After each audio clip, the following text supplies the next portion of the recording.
Hey, everybody, this is Kenny. Welcome back to another edition of the Leading from the Middle podcast. This is the podcast for middle managers who want to develop themselves, develop their teams, and improve their results. How fast do you think you can turn your business, your store, your restaurant, your team around? Well, I got to speak to the producer of the 90-day turnaround program, which is the premier program for boosting team performance, employee engagement, and high performance leadership. Kevin Herring joined me on the show, and wait till you hear the different perspective that Kevin has as he talks about what things are essential for employee engagement. This one is a little bit radical, but I want you to listen to him closely as he talks about, should we still do performance reviews? Does that really drive employee performance? He talked about so much more. You don't want to miss a second of this. Let's get at it. This episode is brought to you by Kitcaster. Kitcaster books you on top podcasts. How do funded startup founders attract prospects and talent? Podcast interviews. How do entrepreneurs with exits find new deals? Podcast interviews. How do C-suite execs differentiate in crowded markets? Podcast interviews. Kitcaster books you on top podcasts. Click the link in the show notes for a special offer. Celebrate good conversation. Hey there, everybody. This is Kenny. Welcome back to another edition of the Leading from the Middle podcast. And I have to tell you, we have got a guest tonight.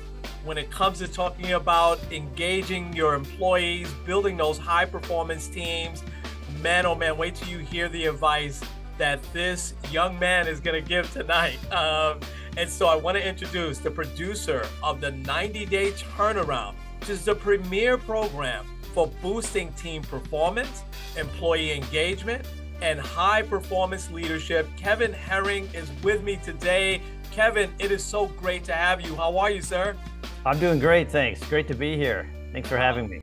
Yeah, I am so anxious to jump in because I love what you stand for and what you're doing. And I'm so anxious to hear the ins and outs of it and how you've accomplished what you've accomplished with companies. But I've got to hear your backstory first and what led you to want to do this 90-day turnaround program. Yeah, we spent years as a consulting company really working with, initially working with companies to help turn around their performance. So quite often we get calls where people were desperate for help and said, we've just got a major quality or productivity problem or something we just can't seem to solve. And we need help and we need it soon.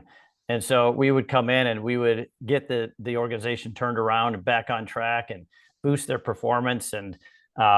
And we just did that for many years and found that the core elements of the turnaround were always in that 90-day period, that about 3 months to do the foundational work and really kind of get things moving and starting to see those tremendous results. And so we kept kind of working at it, sort of identifying what are those key things, what's the 90%, if we can get the 90% in 3, 4, 5, 6 elements, then let's focus on those. And so we got those down pretty well and decided that we really wanted to transfer our expertise to leaders to help them do that with their own teams. And so that's where we started focusing on creating a program where we can mentor them, in a sense, coach them and step them through that process so they can do that with their team and still have our help, but not have us actually come in and physically do it for them. Wow. Okay. That's awesome. And so I really want to now get into the meat of it and some things you talk about, because obviously the goal is to now have leaders build these really high performance teams and really increase employee engagement. And one of the first things that struck me, it's kind of an age old question now, Kevin, right? Is it a skill issue or is it a will issue? What's your take on that? And what are some of your thoughts? That's a great question. It's really a bit of both. I think that there's always been the questions, well, are people sort of born leaders or do they learn it and that sort of thing? And I mean, certainly people through their life experience pick up some skills and capabilities that apply very well to their leadership opportunities. But unfortunately, most of what, or I should say, a lot of what people are taught about leadership is really not very helpful. It's not even accurate. I think in many cases, it's just plain wrong. So I'll give you a couple examples. And so people may be motivated, really wanting to be good leaders and trying to do the right things based on what they're told, but finding that what they've been told really doesn't seem to work. So one example of that is whenever a leader seems to be struggling and they have a team that's just not performing, or maybe they're performing okay, but they're just not at a high level, and they need to get them to the next level. And they talk to their HR folks and they're told, look, if you want to increase performance, there are two things that you have to do. One is you have to clarify expectations, and then you need to hold people accountable to those expectations. Seems logical, seems clear enough. And so they try to do that. Well, here's the problem. It doesn't work. And they know from experience it doesn't work, because what do you do when you hold people accountable? I mean, what does that really look like in practical application? What it means is you sit down with people, you pressure them, you make it clear to them what they have to do, or else they tend to, we tend to micromanage people. We check up on them frequently. And what we get from that is at best compliance behavior. You get people wanting to keep their jobs and doing what they have to keep their jobs. You don't get people who are engaged, highly engaged, enthusiastic, passionate about the work, committed, and personally accountable. You don't see that. What you see is compliance, which is a far lower level of performance. And so those are the kinds of things those are the kinds of myths we have to break and help people see that there is a better way. Yeah, no doubt. Boy, you said a lot there that my past is just running through my head, because there's a huge difference, and I'll frame this as a question. How do you get from compliance to engagement? Yeah. So instead of trying to, so let me just say, we often think that our responsibility as a leader is to motivate people. Now, first, look at yourself and say, do I need to be motivated? Whenever I ask people this question, when I'm in a room, everybody says, no, nobody needs to motivate me. I'm self-motivated. Right. And people generally are inherently self-motivated. Now, demotivation, we know, is a learned response. And people go into an organization or a job with expectations, and as those expectations are not realized, they start to lose motivation, right? So what the role of the leader is to create an environment that enables people to choose personal accountability, not for somebody to hold them accountable or to try to motivate them, but for them to take what they have inside of them already and be able to use it. And so there are things that people can do, that leaders could do, to make that happen. And we create that environment by, first of all, making sure that we create an understanding of the big picture, that people know why they come to work every day. What is our business in? What do we do? And why do we do it? And who cares? And what do we have to do to keep being able to do it? There's so many companies that don't teach their employees build any literacy about the business. They don't teach them about the competitive environment that they're in. And so they hire people to do very narrowly defined jobs instead of hiring business people, XYZ business people. You're coming to work for XYZ company. Okay, so we want you to be a business person. So you need to understand the business to do that. Kind of like a professional football team. In sports, they give everybody the big picture. Every player knows who the competition is. They know the standings of every team. They know the strengths and weaknesses, and they know the score in every game. They know what to focus on, and they know why it's important. So we don't do that very well in other businesses. And sports is a business, right? But we don't do that in other businesses very well. Often people don't even know what product the company produces, because their job is so narrowly defined. They don't get to see the bigger picture at all. Yeah. This is just outstanding what you're talking about. And I really think that what you're saying exactly, it works, right? Because we see it every day, whether we walk into a retail store or a restaurant, or we can sense where engagement might be low or people are just going through the motions, but you're breaking some paradigms and some barriers here. So I'm curious now, how do you then engage the leader's mindset to say, you know what, that because I had that as a question, maybe we could throw that in here now, Sure. about performance reviews, because you're saying performance Mhm. reviews don't really work. And it's so funny because I totally agree with you. But how do you then break that Well, listen, we got to be compliant. I got to do my employee reviews. Yep. I know that works. How do you start to shift that mindset, Kevin? So great. That's a great question. I'm glad you asked that because years ago, I actually did a number of webinars and in which I presented an alternative to performance reviews. And I created an alternative that a number of organizations have used. But I can tell you what's interesting about it is that so many organizations I go into, I'll do this work and I'll teach them how to do something different that's far better, far more supporting of engagement than the traditional review.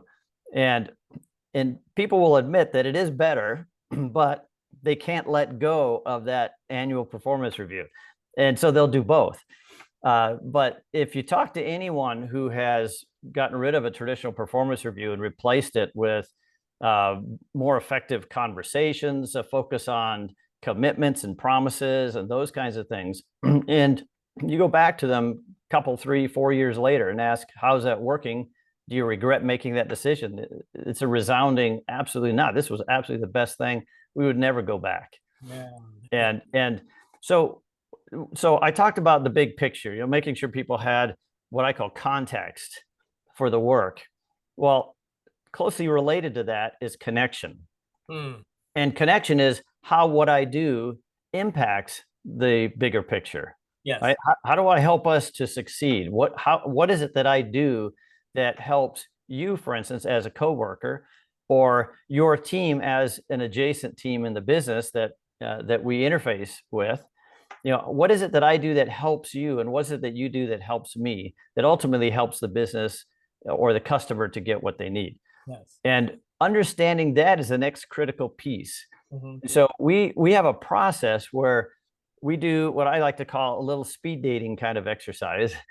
And we have people within the team do a round robin one-on-one with each member of the team and talk about what they need from each other. And they make commitments around those things. And those are those promises. Those are the things that we focus on that we need to do better at to help the team and the overall business to be more successful.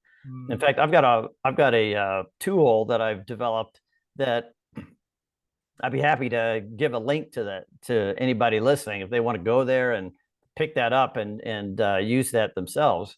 I Yes. think they find it very useful. Okay. That I love that because now you're really talking about something that leads to a bigger picture, and that's really that employee engagement, because now you've made promises to others, and that's got to be a motivating factor, but also engaging folks more, especially if now you've done the whole big picture and you're telling them, hey, this is what we do, this is why we're here, this is how critical your role is, all those things. I think is fantastic. Kevin, I Yep. want to get to something else in the center there that you talk. I watched a few things that you talk great about, and that's managing change, and how you're of the opinion that companies really drop the ball when it comes to change management, and when there is a big change that they just kind of really just, hey, this is a change and this is what you're going to do. Yeah. Have a total different perspective on that. Talk a little bit more about that. Yeah, there's a very traditional model. It's typically what people use, and that's the sponsor, agent, target model. And so when change is going to occur, we decide who the target is, and that's usually the core workforce. And there's a sort of an agent, a change agent who leads the change effort, but they can't do it because they don't have authority. And most companies operate with authority, and so they have to have a sponsor, somebody with a big title, whose name they can leverage to get cooperation. Yes. Right.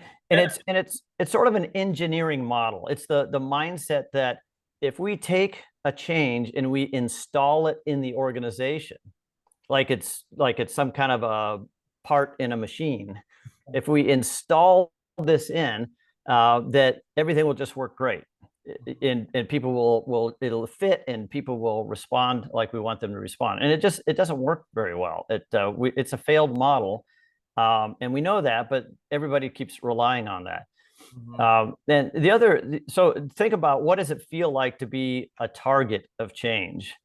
Who wants to be the target? And so what we find is that people resist. Naturally, they resist, as you would expect.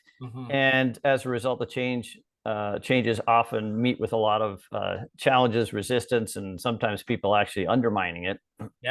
Yes.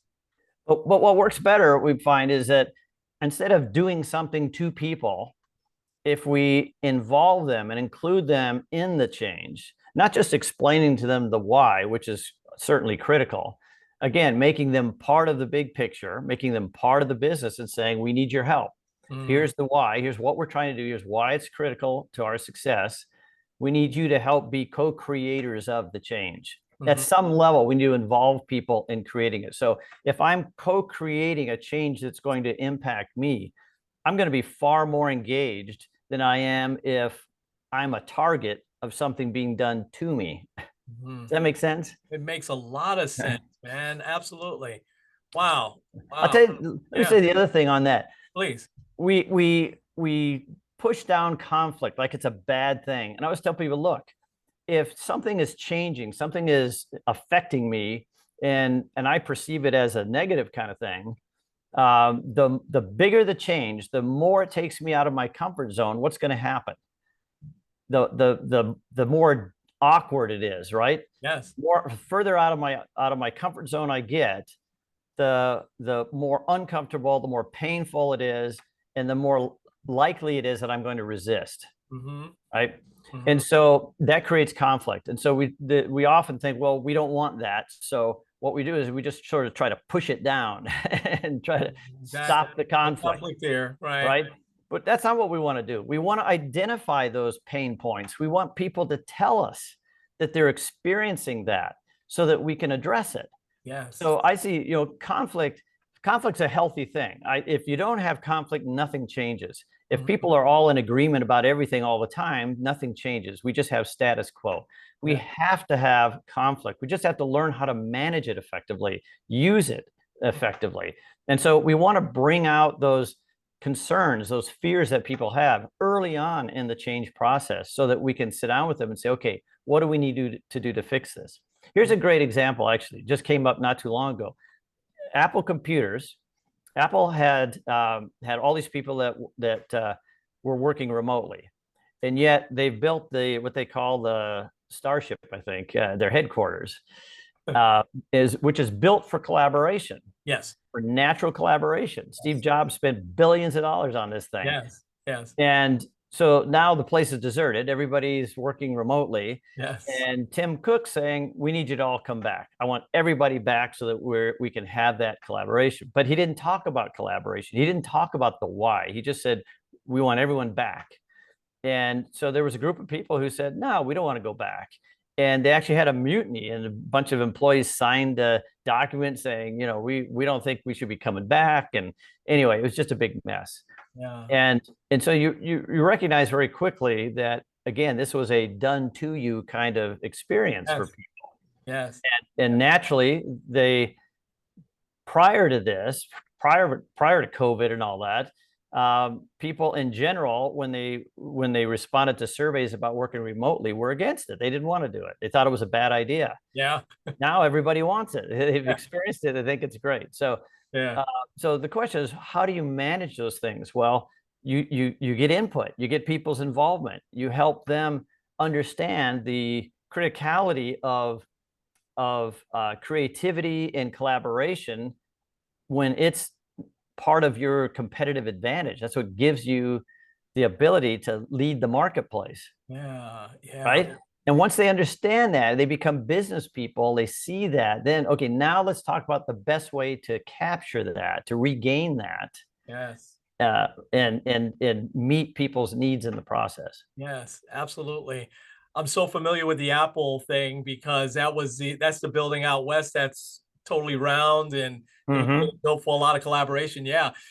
And I'm, what's running through my head, another big benefit, I think, of what you're talking about and what you'll do, what you're doing, is the lowering of employee turnover. Because if you've come to me and says, hey, we need you to help us with this, and we're Hmm. going to take your opinion, and before we even roll this out, now I've got skin in the game. Now I feel like I'm engaged in the business a lot more. It's brilliant. And so I guess here's as I'll start to wind down here, and this has been awesome, by the way. Um, w- have you seen now the changing workforce? How has that been impacting? Is that making what you're doing a little bit easier? That there's a whole new, generation of people coming into the workforce, or are you finding it more difficult, these days to kind of break those paradigms and those old rules? Yeah. So it's interesting that there's been a lot of work done around understanding generational differences, Mhm, and there clearly are, right? They always have been, and there mhm, still are. And people growing up differently, different life experiences, are coming into the workforce with different expectations. But what we find is that consistently, people still have a desire to find meaning and purpose at work, yes. right? They still want to feel like they're contributing at a high level, that they're doing something meaningful, and and they want to be engaged. They want to have decision authority to decide how to do the work. They want to have the decision latitude. They want to have support from the leadership. I mean, there are some things that are consistent across every generation that are still every bit as important to the new people coming in as they were to the people that are going out. And I think that we have sort of captured that in the things that we find are most effective in building a 90-day turnaround, turning around a team or a business unit. Those are still all the same critical factors Mhm, that enable that to happen. mhm. Wow. Okay. And that's really, really refreshing and good to hear. One last question from me, and I really love this because what you talk about, how low performers can really hold back a high performing team, but you get very specific on what leaders can do about it. What are some instant tips for leaders to really work with those low performers? They've already got a high performing team. This always comes up. It's a great question.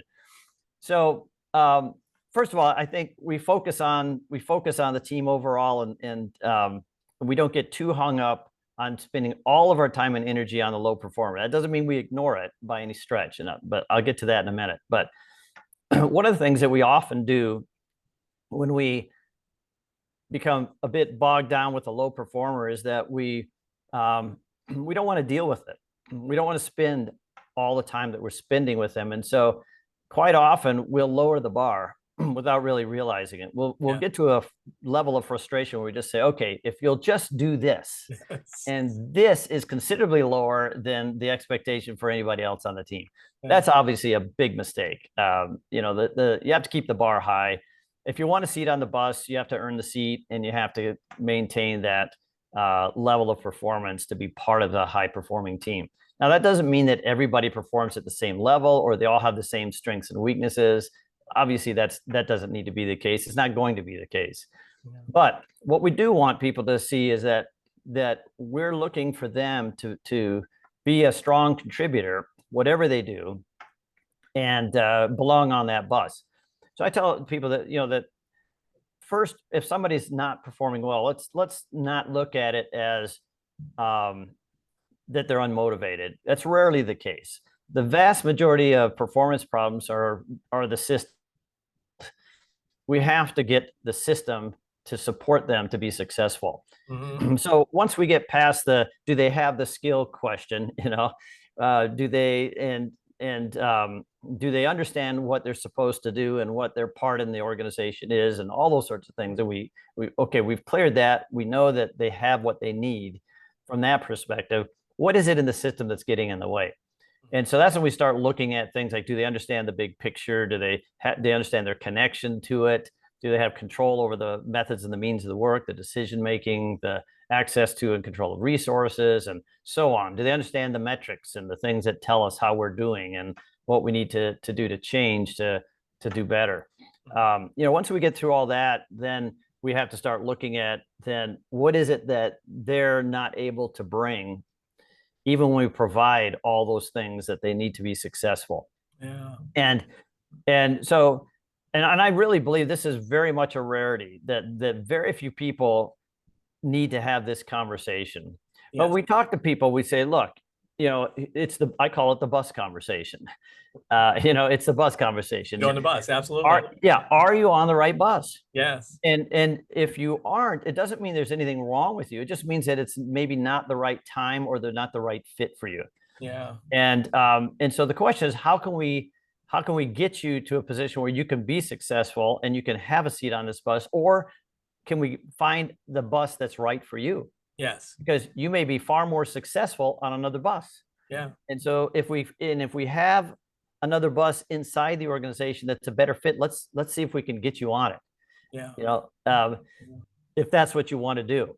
Yeah. If we don't, or that's not what you want to do, then we need to help you to find something that's outside the organization that's a better fit. Yeah. Early in my career, I had an interesting experience. First person I ever had to terminate. And I'm glad to say I haven't had to terminate very many people, but sometimes it's necessary. And I had this person who had been passed along in the organization. Managers literally lied to one another to get this person off their payroll onto somebody else's. It was the most ridiculous thing. Yeah. So I needed a person, and she had applied. And so I had asked about her, and I could tell they were not telling me the truth. And finally, I did my own research, and I realized what was going on. And I sat down with them. I said, this isn't going to happen again. We are not going to have this conversation again. I'm going to deal with this, but I don't want to see you guys doing this to each other or anybody else again. And I'm not going to have you doing it to me, but we're not going to do this anymore. We're going to be honest with each other, and we're going to deal with the situation. Yes. So I sat down with her, and I went in, just told her, my expectation is that she's a great employee. She's going to do well. And we got her set up. She started working, and she was great for about 2 or 3 weeks. Yes. And then she had a problem. She had an emotional problem that sometimes she would explode. And we didn't usually have customers. This is a manufacturing facility. We didn't usually have customers in the facility, but sometimes we did. And she did when they were present. And I told her, there are things that we need to work on that may take some time. There are things that are more like a light switch. They can never be flipped, right? Or if they are flipped, they have to flip right back. Flip it right back. Right? Yeah. It can't happen, right? It just can't happen. Yeah. And so we had conversations. I told her, if it happened again, that she wouldn't be able to be on this bus.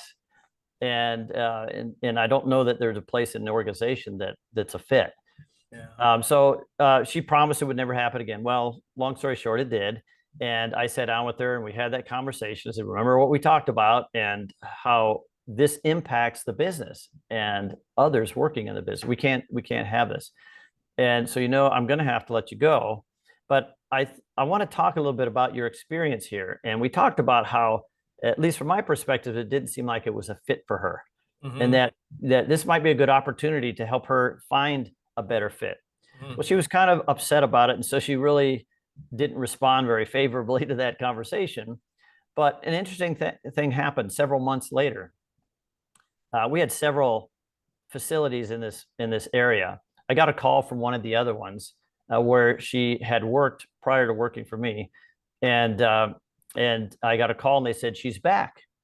And I said, what do you mean she's back? And they said, well, she's back, and she's talking to people. And I said, well, I have 2 questions. One is she smiling or is she very unhappy? And the other question is she armed? Because if she's unhappy and she's armed, I'm not coming over there. Oh my gosh. I said, you need to come over here. Yeah. So they said, no, actually, she's happier than we've ever seen her. And she doesn't appear to be armed. So I went over and I spent time with her and spoke with her. I had an office over there, and we had a great conversation. She said, I want to thank you for the conversation that you had with me when you let me go, because at the time I couldn't really hear it because I was so upset. But I thought long and hard about it afterwards, and I realized I was never happy there. It was never a good fit for me. And Wow. I took what you said to heart, and I found something that is a great fit. I've never been happier. And I just wanted to come back and tell people, that I'm doing well. And I wanted to thank you because I was looking for you. I wanted to be able to tell you how Yeah. much I appreciated that conversation. Yeah. So, Wow. so we need to have the bus Awesome conversation. We need to story. talk about fit. Yeah. That is an awesome story. I love that. And you know what you're saying, in essence, Kevin, is that all of that takes time and effort, to do that. And as leaders, we need to do that. And when we're placing that leadership position, it's much bigger. There's a bigger picture there. You helped her with her life, Mhm. and it's a much bigger picture than just the day in, day out, I'm coming to work. So Yeah, and I feel like that's what a leader's job is to me. That's absolutely. that's that's Absolutely. what we're there for. And if we're not doing that, we're not being a leader. We're Absolutely. being a manager or something else. Absolutely. Absolutely. Kevin, that was awesome. This has been amazing, and I love what you're doing, and I really want to shout it to the mountaintops through this podcast. My last question for you is: how can people get a hold of you? Yeah. The best way is go to ascentmgt.com, short for Ascent Management. And if actually I mentioned about that link. I got that free tool. If we could make that available to people, they can go to Absolutely. that tool, and it doesn't cost anything. And if you have any problems with it, you can always reach out to us and ask questions. We'll help you to use it.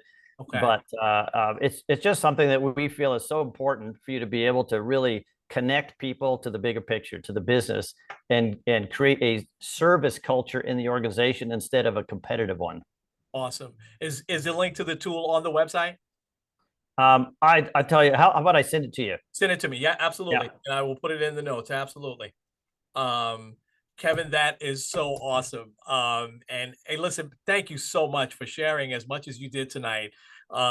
This was fantastic. And this is a mindset shift, leaders. So hopefully you're taking some notes and you're listening, and hopefully you will check out Kevin's site and engage with him a little bit more so that you can find out it's a changing workplace. And I know for a lot of leaders that listen to this, they're gonna be, oh, what do you mean no performance reviews?